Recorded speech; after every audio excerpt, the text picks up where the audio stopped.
Hello, Jamie from Inky&Scrappy sharing with you today card 2 in my Brewing Up Creativity series. This is a real-time series. Sometimes it's live. We're not going to do it live this month just because I have a head cold. So I might have to step away. My sample and my actual class one.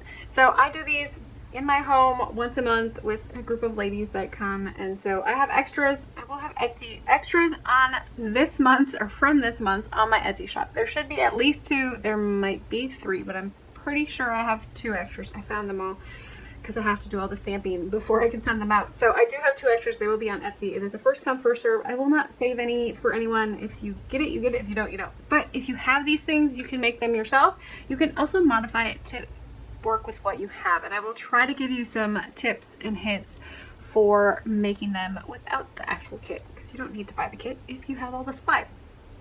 So for this one, I will be using, I stuck with My Favorite Things Mixtape set.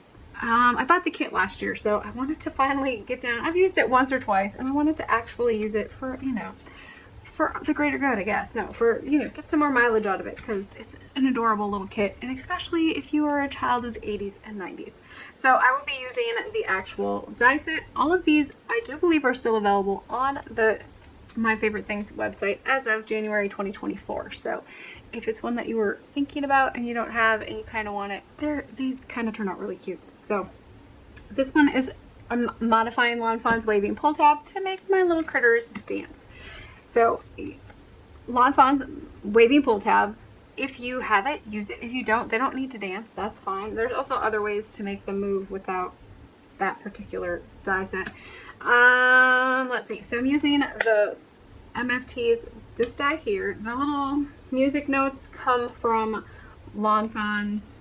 It's like a little musical notes on a staff die. It's an older one. I just got it because I thought it was cute and I wanted to use it with these little critters that I just picked up. So that one, there's also, with these critters, there's also a stamp with that. So anything with music notes would work in that respect for that one. For the background, I am using the Take Shape, which also came in the mixed tape kit. And so, I wasn't over the top about it, but it really makes a cute background. So really for the background, any geometric shapes that you have would work. Circles, squares, dots, patterns, just think kind of anything geometric would definitely work. And so I took those ones to make the pattern paper, and I will go through that one step by step with you. For my little critters, I felt I needed a little bit of something that was just going to make him, I don't know, something besides just that mixtape. And so I thought it was fun to add the little critters on top of the little mixtape. And of course, they kind of are rocking out to their tunes, right? So I liked the little headphones on these. Any little critter would work, but those headphones definitely are just cute. I'm pretty sure there's other ones out there, other brands out there. This one was new, I want to say November, December. It is right on track. That one is also My Favorite Things stamp set as well. And then of course we will be using that mixtape set with the tape on the bottom, and it also has the little words and little stamps.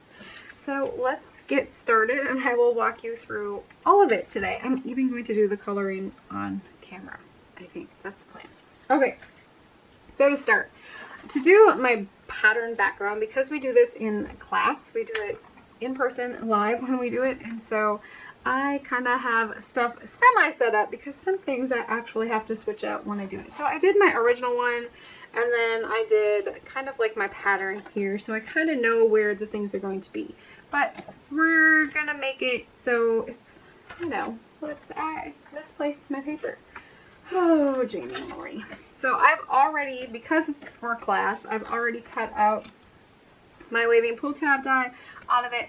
At home, if I was doing this myself, I probably wouldn't do that until I was ready to do that. But because I'm doing it, I did it for class, I needed all of those already die cut out. It makes life a little bit easier class-wise. So today we're coming in with some Distress Oxides. You could use regular Distress inks, regular dye inks would work for this. So I have Speckled Egg, Salvaged Patina, Saltwater, Taffy, and Shaded Lilac.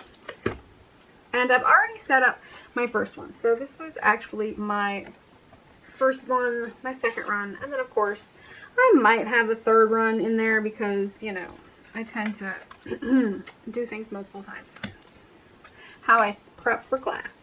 So I'm just going to go in. I have my first layer of stamps already set up in here. I will show you in the next pass how I do the next ones. So I'm just going to push that down. It doesn't have to be perfect. It's just background paper. It's not a huge deal if it doesn't stamp perfectly because a lot of that, it's in the background. It's going to get covered up. And then I'm going to turn that piece of paper upside down. Well, flip it.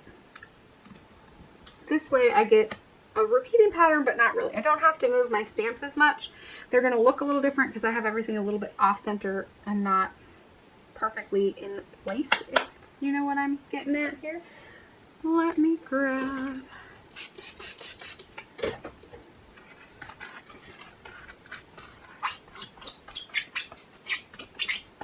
Sorry about the squeaks. I sound like a mouse today. Alrighty, let's grab this piece here and I'm gonna pop these in back in place since I should be done with this color scheme on all of the things. So my next one is going to be, there should be a demo sheet. So I have this one here and let's see, I'm going to go in with purple, I think. So I just kind of line it back up where my original one is. If I didn't like it originally, I could switch it and go this way with it. Maybe we'll go this way with it. Switch it up a little bit. Purple here. So the big thing is I couldn't do it on this side because it's not going to be blocked off, right? So this way, I can go this way and I can stamp it. This one, I think I did in my Big Misty. And so it's going to be a little bit sketchy there. I think it'll work. We should be okay. 1, 2, 3. Those are all my purples. Okay. If it doesn't, I'll have to pull it and we'll have to do it in the other one. But I think we should be good here. Good. All right. So let's remove that piece. And I'll come back in with this piece. And then we're going to come in with shaded lilac. I did some very pale, I don't know, pastel-y colors. I've ended up pastel mode, which is totally not my normal. If you watch me on the regular, you know I am definitely more of the bright and bold colors. That's just, I mean, I like pretty colors, but I like blues and greens, which I guess there's a bunch of blues and greens in here, but it's just not my normal color palette, I guess. It's a gorgeous color palette. It's just not my normal. So I'm gonna stamp those. It didn't stamp the purple the greatest, but I'm okay with that. It just adds a little bit more of like a distressed interest look. And to be honest, I had a hard time with all of my purples stamping like that whenever I did all of these. I don't know if it's the stamp, my method. I don't know. I struggle bust that one. So we'll go back in here and stamp that one in. So we have 2 of our colors on. And truthfully, you wouldn't have to do all of the colors. You could probably get away with not doing them all. I'm not going to clean this one. I'm going to switch to the other one. I still have my other backgrounds to do for the ones that are going to get sent out. So I will do all of them before I send them out. So I'm trying to do it in steps and not have to move everything around all the time. So these ones are fun to do backgrounds like this if you're doing a bunch of them, to do them all at the same time. It works well. I need Saltwater Taffy for this one. So we're going to go in with the Saltwater Taffy. These are still set up from class, actually. I didn't pull them. I should say I was being lazy. I don't know if I was being lazy so much as I just got busy doing other things. Whoops, my magnet is in the way there. So for this one to lay these out, the big thing was to kind of see where your colors were going to land and then kind of spread them out a little bit. I wasn't overly concerned with, like, you know, as long as they're spread out enough, I wasn't worried about this side being too bulky to that side because I think ultimately they're going to look alright. And I probably should have cleaned it because I'm pretty sure somebody stamped it with the wrong ink pad the last time through. But it is what it is, and we're just going to go with it.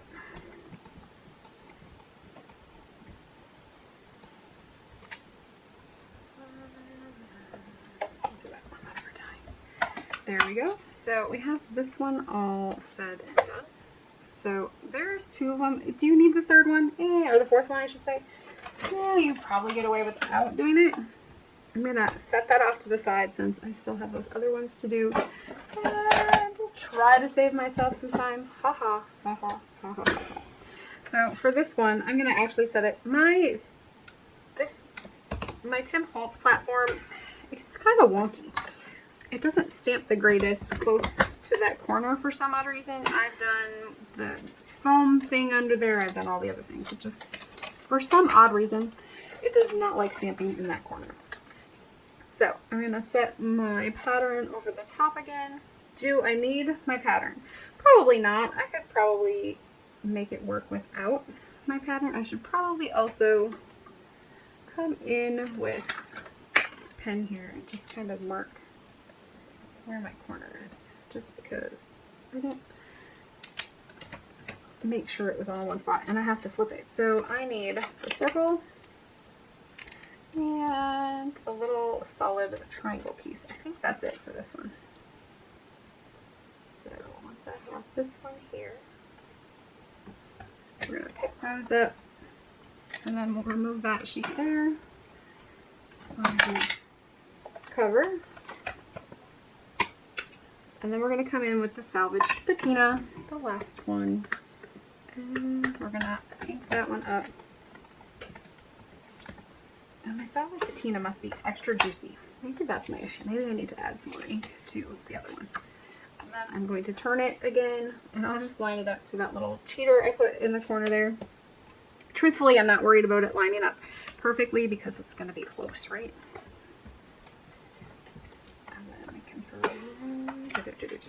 And there is my completed pattern paper. Okay, so we're all done with the stamping of our pattern paper. Now, if you didn't like how it turned out, you can always go in with those little ones and add a few more. And that's kind of how I did my first one, is I did the bigger images, kind of figured out where I liked them, and then I came in with the little ones and added, and then placed them back in the MISTI to do the mirror image on the other side. So that's definitely kind of how I build that pattern paper background. I like how this one turned out. It's, you know, it turned out really cute. So for, you know, I have everything right where I need it, and then I set it somewhere. So we're going to finish all of the stamping pieces. The only other stamping that we need to do for this one is on the little purple piece, the label that goes on our little cassette tape, and then of course the bottom piece there. Okay, so we're going to stamp on our base panel here. I'm going to use the birthday one. We're going to split this and make it into a birthday card. I tend to always need birthday cards, and so it's kind of a no-brainer for me to make another birthday card. I just kind of line that up as best as I can. And we're going to put that in there. Make sure my piece of paper is lined up in that corner. Again, I'm going in with that VersaFine Onyx black ink. You could definitely do some clear embossing powder over the top of this and make it kind of shiny. I can't because I didn't heat set my background. So it's going to be wet. I can't do that right now. So that is all I need for this panel piece here yet. And then for this piece here, I'm going to use the Rockin' Tunes on the top, because they're going to be rocking out on the top. And then I'm going to do my letters and numbers here in black. And it's a little bit bolder than my first card. It's the first one I did in like a tone-on-tone pink. And yes, I'm cheating. I used like 3 sides of my block, so I didn't have to have multiples out and about. So that is that piece. And then we're going to set that one off a little bit to dry while we work on building our other piece. I'm going to save the coloring towards the end here. Get all of my pieces out. And then I'm going to bring this in just so I have a place to set my odds and ends. So I don't need my little music notes yet. I don't need my little waving arms yet. I tend to lose things frequently. So my images, this is for that piece and that piece. So these are the ones that I'm going to need right now.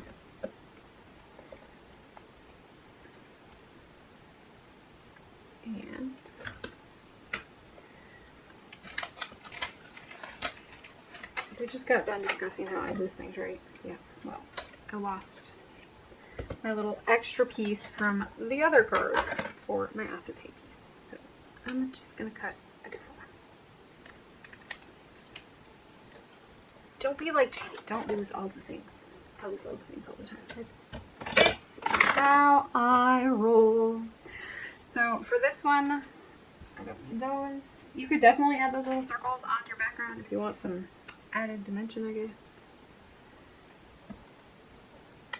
And we're going to take, I think this one is narrow enough. Nope, I need to trim it just a little bit here.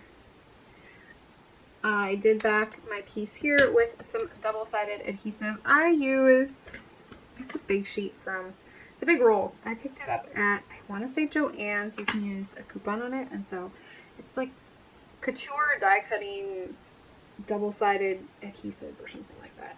But you can also use score tape, like the 2-inch wide or 3-inch wide, whatever it is, on it. And that will work just as good.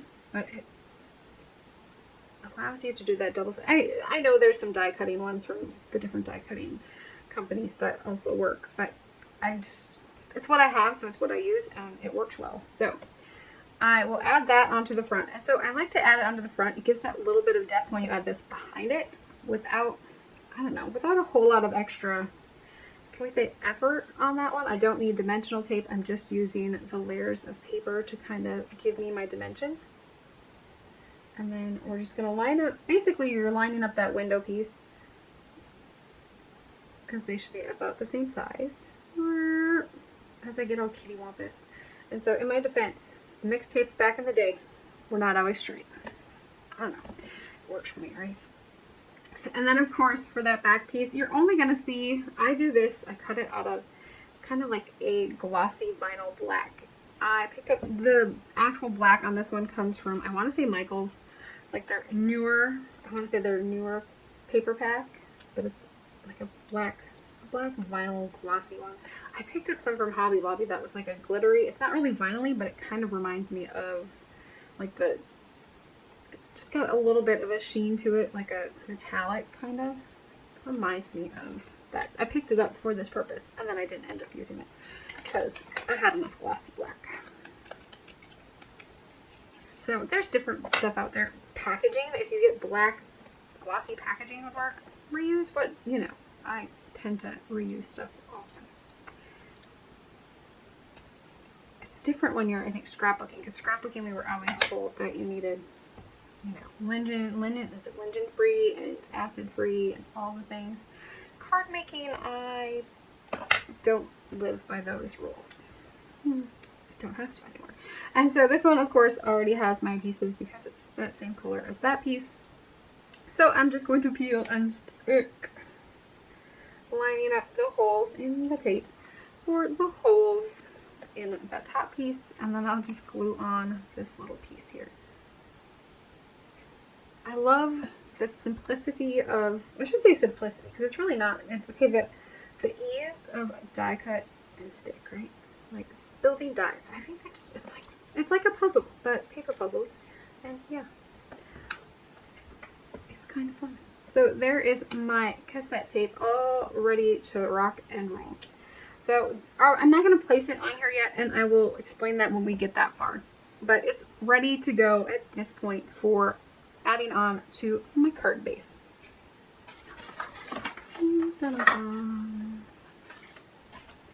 So we're going to set these off to the side, and we're going to work on coloring our little critters.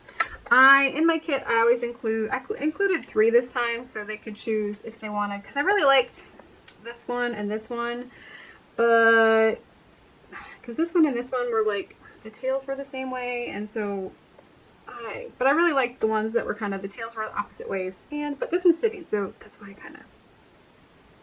so I ended up going with those 2. I think I will probably go with those 2 again today. Your other image, if you so choose to, you could add to the inside. And of course I had some extras cut out for class because I lose things, so do my students.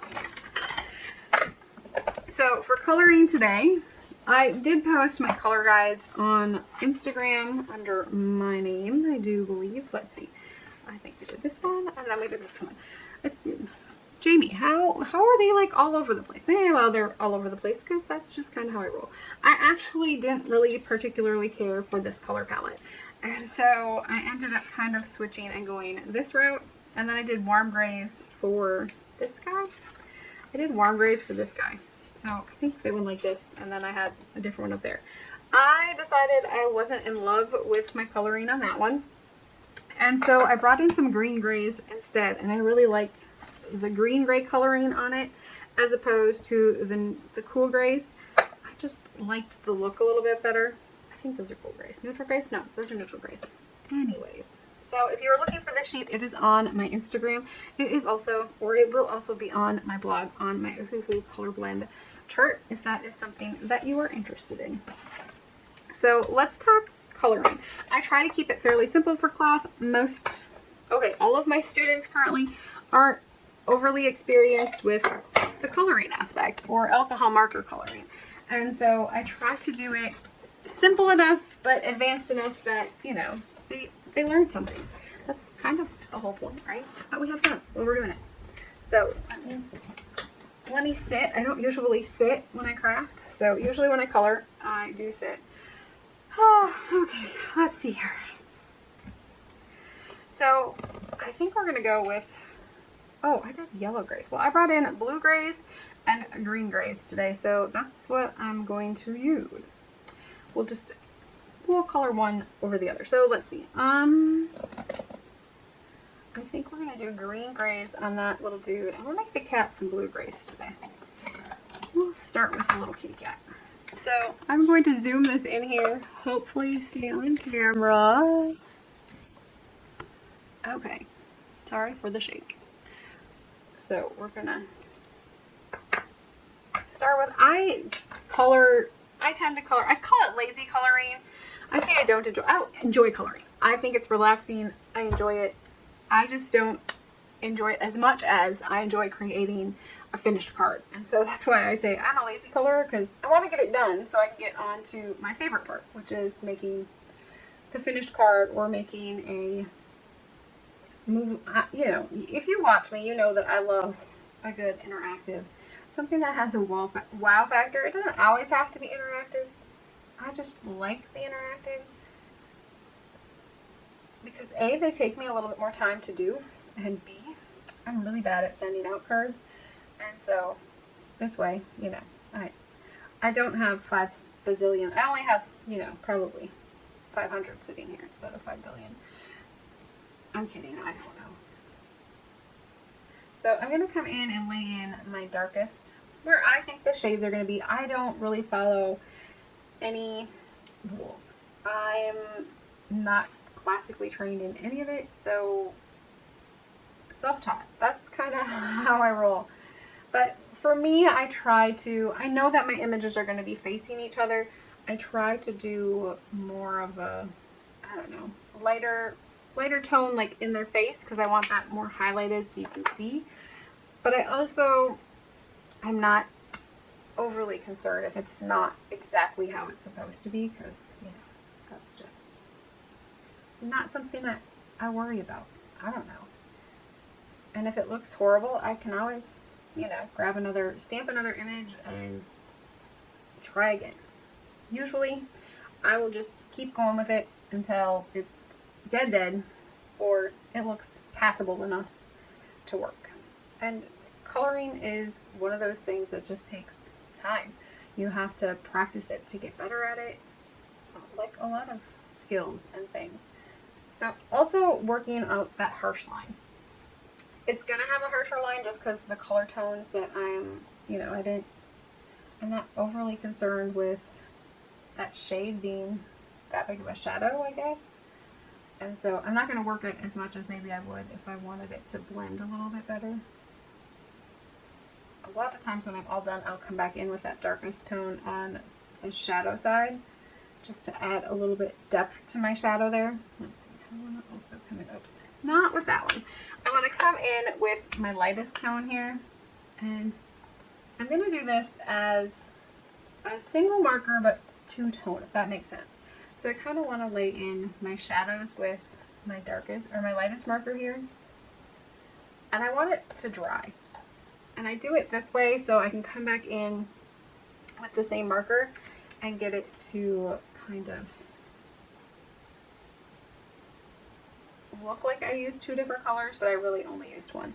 I'm also coloring today on not my normal paper. I found some basil, I think, super smooth cardstock that was like, I picked up at Archivers back in the day. So when I first started alcohol with my Copics, that's what they used to color on.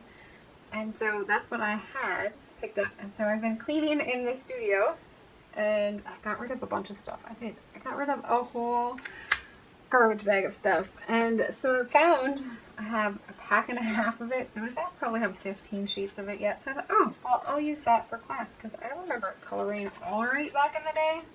Granted, this is when I probably only used one marker and didn't actually ink blend.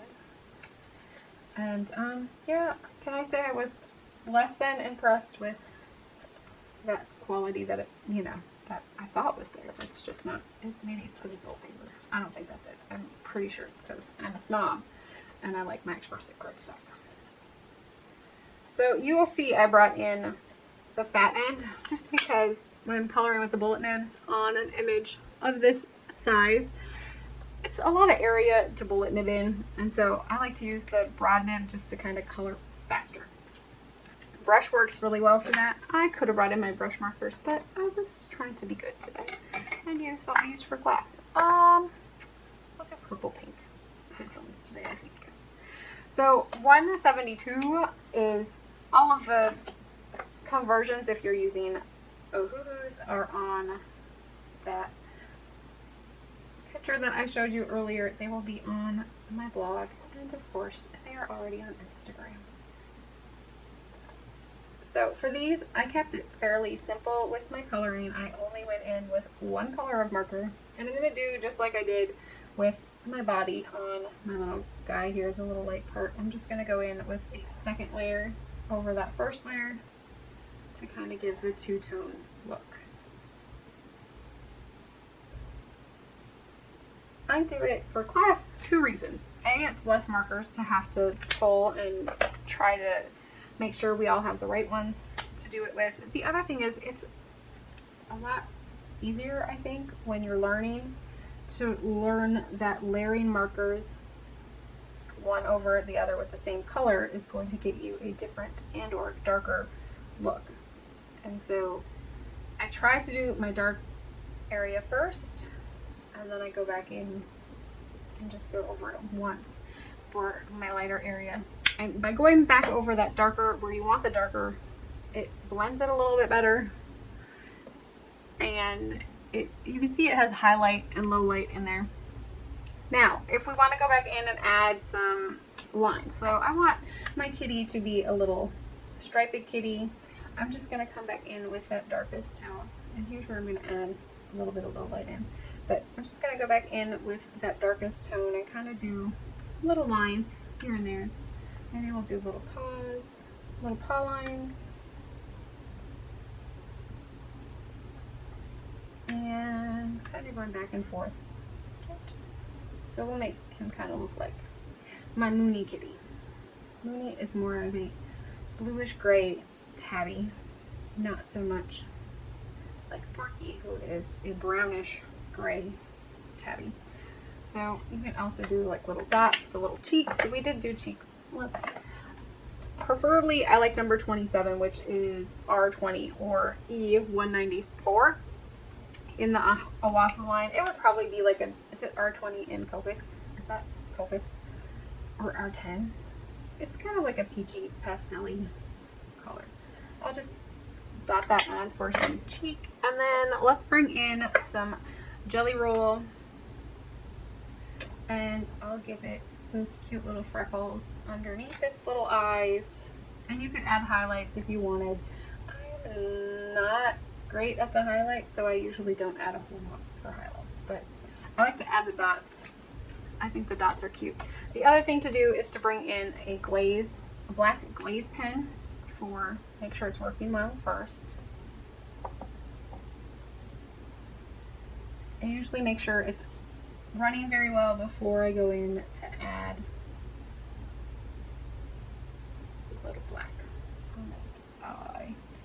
So by adding in that little black, it just kind of makes it pop a little bit more and kind of finishes off the image. So there we have one little image done. Alright, and let's move on to our second image. I'm going to go in with green grays for my little raccoon here. Of course, I'm going in with that darkest tone again. And I had to look up, you know, I know what a raccoon looks like, right? But I was like, are their eyes darker? I couldn't remember for the life of me when I started. And I was like, what color are they again? So yes, their eyes are that dark raccoon look. I had to look to see if they were all dark or if it was just like around. So I'm going to start with my first line there. I did the inside of the ears is dark.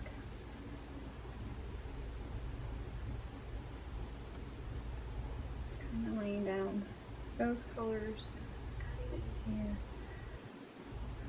I think underneath their little paws are going to be dark. Under their little neckline is probably going to be darker. Bottoms of their tootsies. Let's go on this side this time. I know on my handout I did on that side, but I think we're going to go shade on that side just because he's facing my other little dude. So, and then for his tail, I'm going to come up and do every other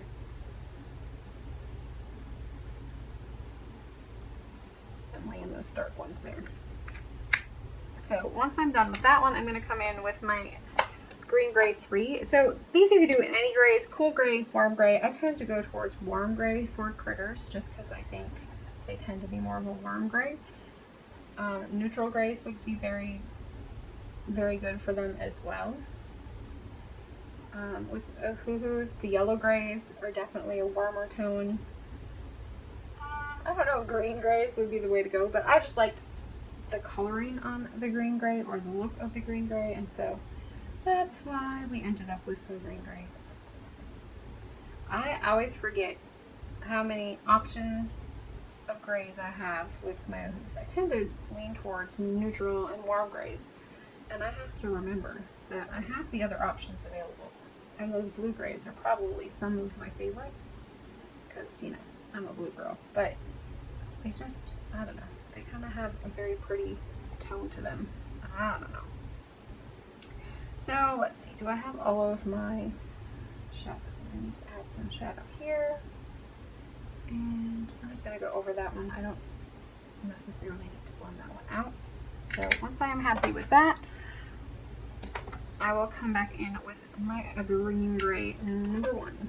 And so with this one, we're just going to go back over pretty much all of it. I'm not going to blend out the ears a whole lot. I kind of want them to be lighter and darker in the center. I didn't go in with my mid-tone. I probably should have there, but it's alright. Let's see. We'll do it with the small end.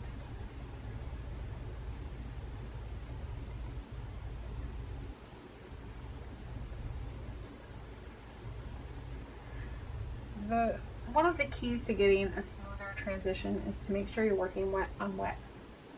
This paper I noticed sucks up the marker a little bit more, so I don't feel I get as much of a wet on wet application. Bristol Smooth would be one that is going to also give you a very wet on wet look, or a smoother, I think it's going to give you a smoother look just because it tends to not soak the marker in as much. Does that make sense? I don't know if that makes sense, but it makes sense to me.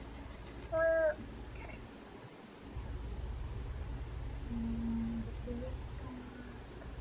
I just have to go over and do those tails. Now, I didn't go back and add in the dark yet, but I'm going to do that now. So, I wanted to add a little bit of shade to the eyes here, so I'm going to come back in and add a second layer of that darker tone back on top of the other one once it's dry. Now, I could have come in and done the dark just that little bit and then come back in with the dark to get my darker tone later on, but I just felt all at once, and then I can come back in and decide how much dark I want. Now for this one, I want to do a little bit of, let's do the cheeks quick before I forget. And I had a hard time with the cheeks on this one just because their like little mouth is all the way up there, so I was like, I still wanted it under the eyes, so that's kind of why I went with where I went. So let's do some speckly dot detail. So with furry animals, I don't know, this is one of those things that you can add that It's going to give it a little bit more character. It will also help darken certain areas that maybe you want a little bit darker, but you don't want to do a harsh dark line in there. And so just adding a little bit of stippling or dots on where you think maybe that dark bled out a little bit, it'll give it a little bit more texture, I guess.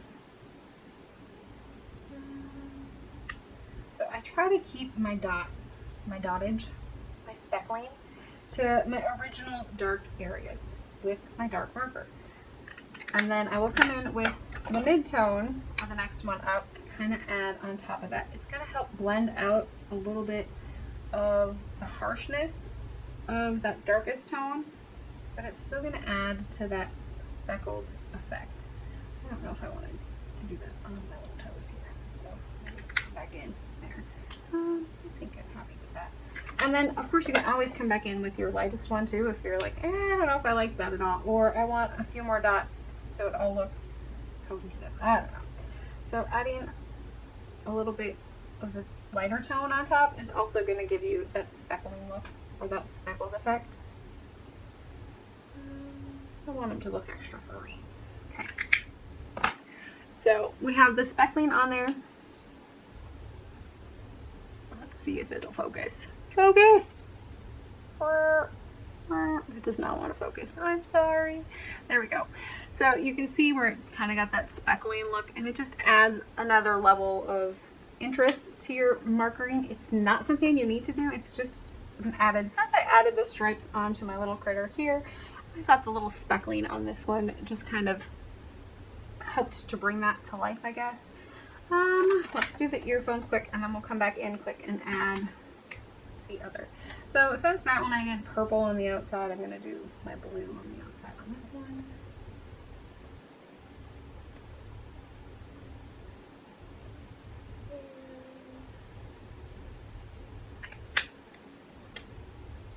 And with my purple.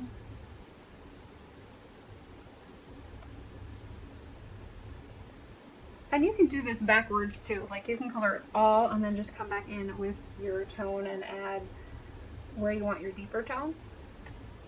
If that works easier for you, or you have an easier time with adding in those shades afterwards, you can definitely do it that way too.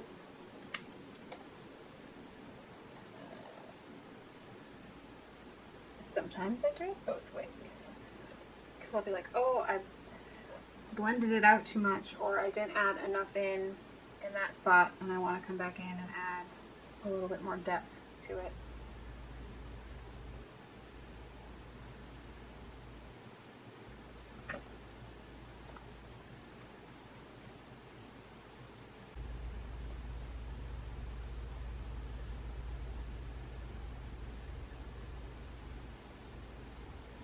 Try not to go over it too many times. Jaime has that problem all the time. Just let it go, let it be, right? And then I'm just gonna add little 3 dots under its cheek here. And then because I added some stippling, I'm just gonna add a little bit here and there. I don't know. I probably shouldn't have done it on my cheekies, huh? Oh well. Such is life. Oh, I did this one on this one, so I did that on this one too. There we go. So I kept it fairly simple. We're, you know, pretty good to roll.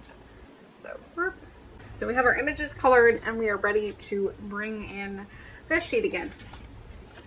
So I'm going to start with a pre-colored card base. This one is just from Hobby Lobby. It's just purple. It went with my colors so well that I was like, oh, it'll work good. Where did...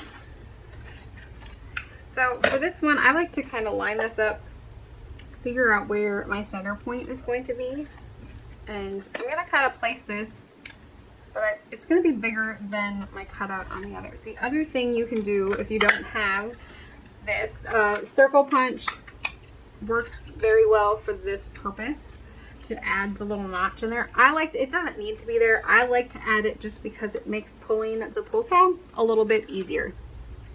It's something I do on most of my pull tab or reveal wheel cards.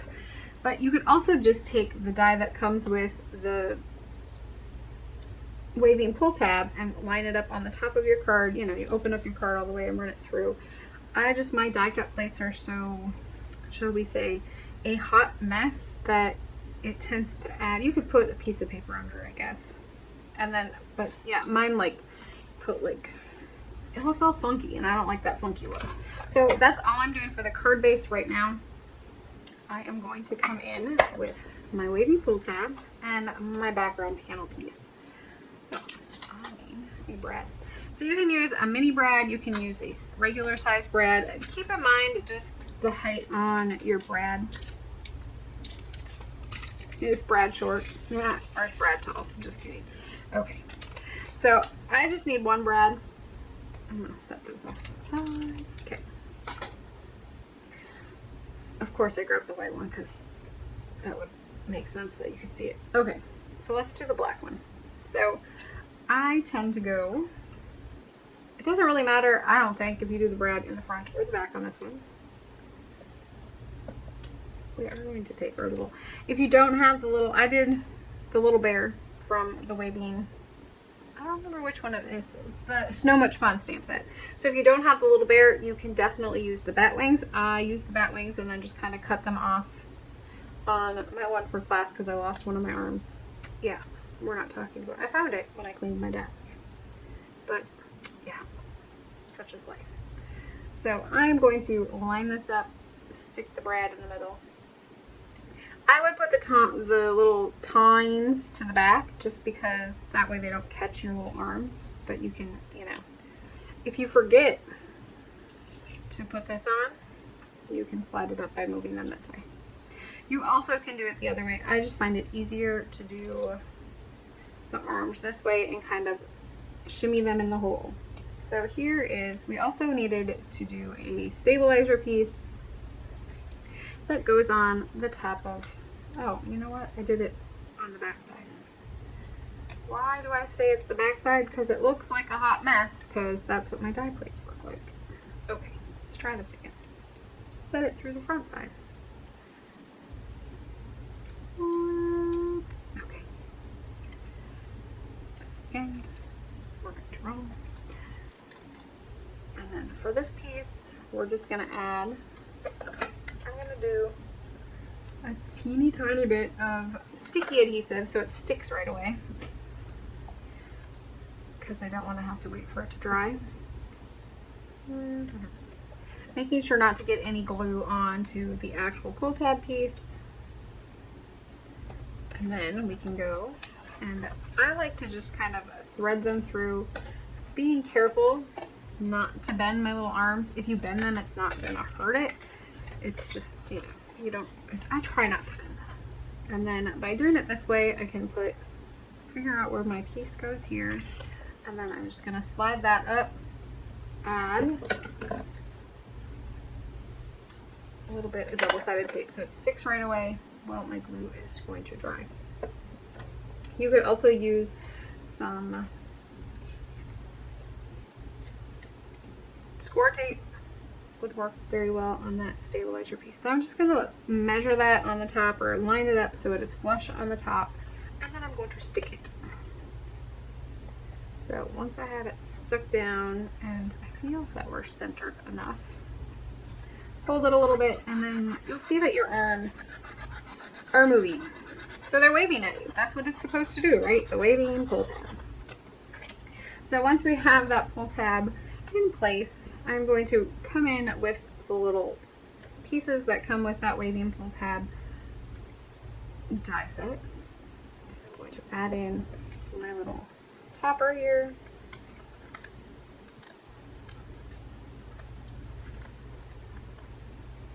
Hold that up.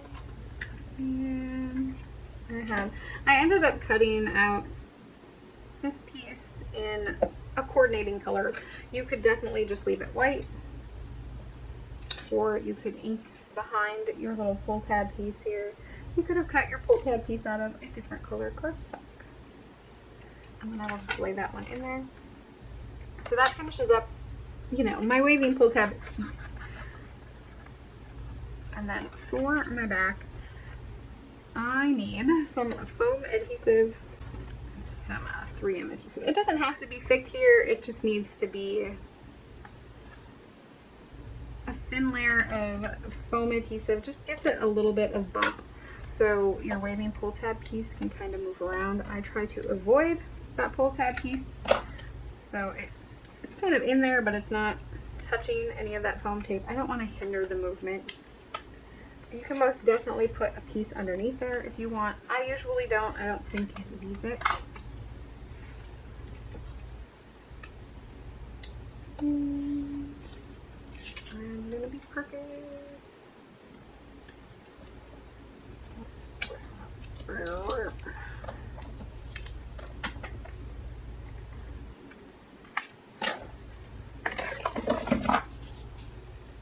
Okay, so let's set this onto our card base already. Strips up. I like to add a little bit of liquid adhesive. A, I have trust issues. B, I did not put it on the other side, so it's not really like I have that many trust issues. It's more that I have wiggle room. This way I can line it up on the front of my card. And it's easier to pull off if I don't like exactly where I have it placed. Like if I got it wonky or crooked or whatever, I have a little bit of wiggle room or a little bit of time to wiggle on that one. Now for this one, we're going to actually lay this down flat. We're not going to pop it up because I don't want it to hinder the movement of my little critters. So for our little, see, I have it that one here. Okay, so for these, we're just going to add a little foam adhesive dot onto each little waving pull tab piece. And that's all that our little critter is going to stick onto. So I will use glue once I have decided exactly where they're going to go. Now I kind of want them sitting on top, but not completely. So I just kind of want to see where they're going to be at. So I'm going to kind of place this without placing it. I'm going to place it but not actually have it glued down so I can adjust as I see fit. And I just want to place it so it's sitting over the slot so you can't really see the slot, I guess. And I didn't glue this yet. I might need to pull these back up because, you know, if they bump heads or maybe my angle's a little bit off. So let's see where we're at. Yeah, they're kind of wonky donkey there. So let's see. I want to angle this one a little bit differently. So I'm going to pull it up a little bit and replace. And I'm going to do the same for this one. Okay. So let's see. Oh, now they're bashing heads. I have a lot of movement on this one today. Okay. I guess they're just going to be rocking out really good. As I rip off. Okay.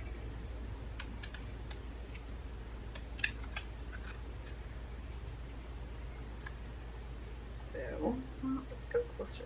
They're going to be popping out. So, let's go.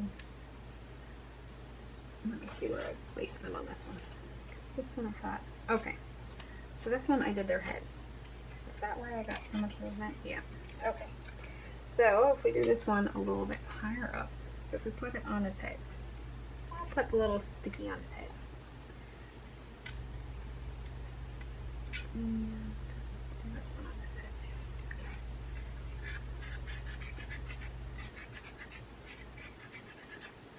Okay. Okay. I'm happy with the placement on that, so I'm going to add in a little bit of glue. Not a lot of bit of glue, just a little bit. Hurry.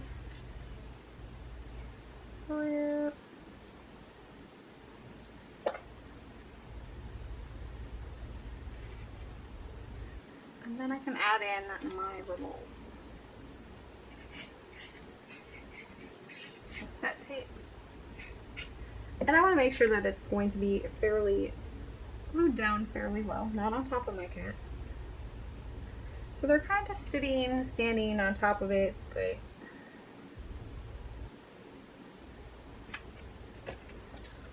this way they're not going to run into it and go group. So there they are, dancing up the storm. And then to finish it up, we're just going to add in a couple of music notes.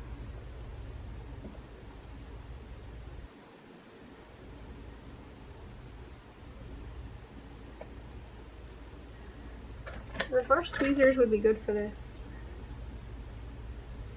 Because A, they're really tiny, and yeah.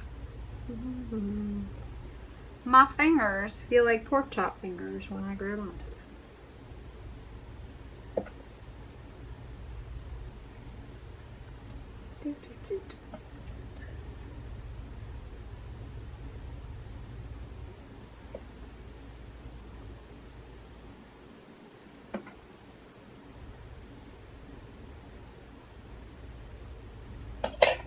And there we have our completed card for today. There's some little dancing as I pop it out of the hole in the back.